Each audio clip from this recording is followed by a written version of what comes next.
How's it going, guys? Welcome back to the channel Make Money Trucking. This is going to be a little bit of a different video. I was just going over some of the comments, and there's a few comments on the video I made about how a $10 gasket ended up costing me about $5,000 via new injectors.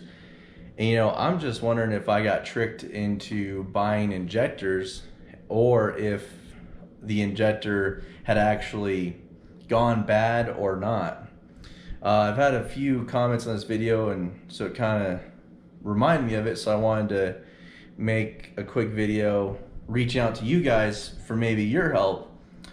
So basically in that video I described how or I explained how there's a gasket on the side of the motor, and it goes to the fuel injector, and basically it starts leaking on the side of the motor, and then as it burns and the motor gets hot, smells pretty bad. So I cracked open the fuel system in order to replace this $10 gasket. And at the time, every time I've ever replaced a fuel filter on any of my other trucks, I make sure I'm quick about it, in and out real fast.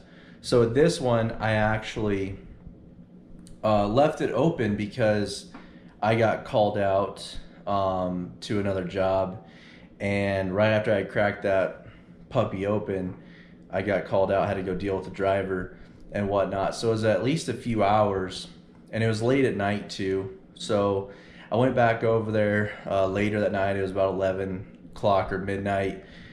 I tightened it back up, and then I went to try to start the truck, could not get a prime, tried like hell, and then I was informed that I got to call a mechanic out because they basically use a compressor from their motor to my motor to prime the fuel system, since those DD15s are really hard to get primed.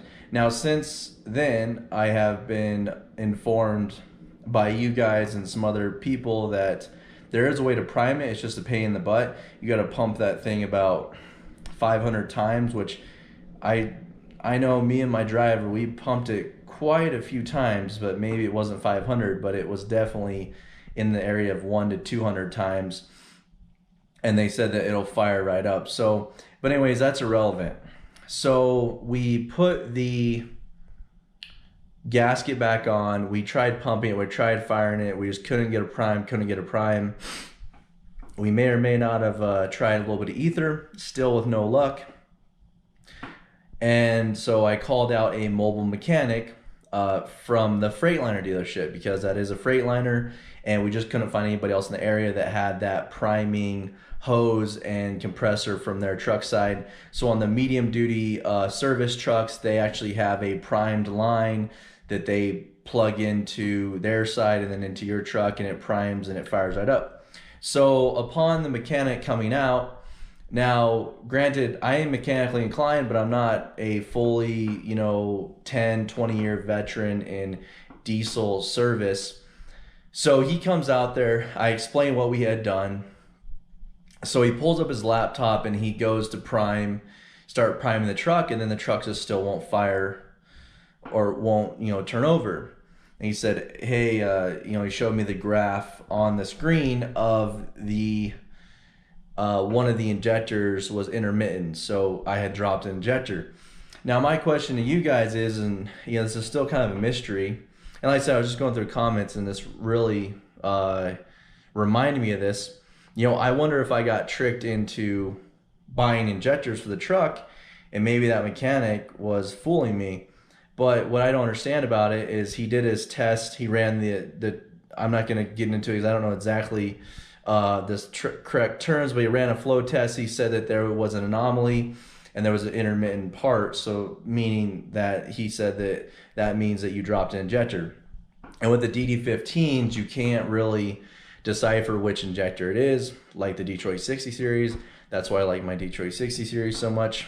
So anyways, I'm trying to get to the bottom of this mystery. Did I buy injectors for no reason? Did he kind of trick me by showing me this chart that maybe they show a lot of their customers to try to get injectors done. But the problem is that I don't understand that, because if he did that, I replaced the injectors myself, so he made no money except for the service call.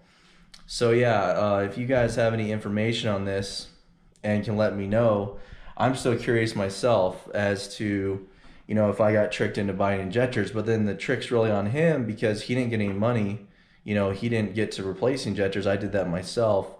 And, you know, does letting air into the system make an injector fail more or less more often if there's more air for a longer period of time let into the system? Or can it happen regardless of if the system's open for 10 seconds versus 2 hours? So that's what I'm trying to figure out. It's a little bit different style video, guys. I just, you know, it just came up, you know, in my mind and from reading some of the comments. So I'm trying to get to the bottom of this. So all of you highly experienced diesel technicians out there, especially maybe Detroit mechanics, let me know.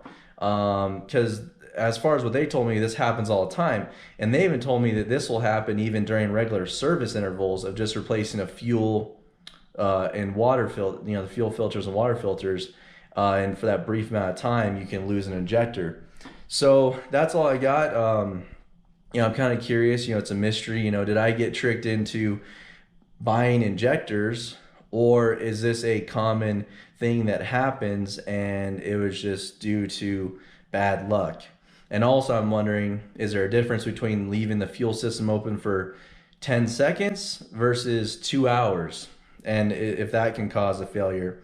So if any of you guys got some insight about this, I would greatly appreciate it if you commented down below and let me know if you've had experience with this, or if you're a, you know, highly experienced, you know, Detroit mechanic out there, and if this happens often or not, because I'm pretty curious. But all right, guys, thanks for watching, and hopefully you guys can comment down below of some insight on this, and I will see you on the next one.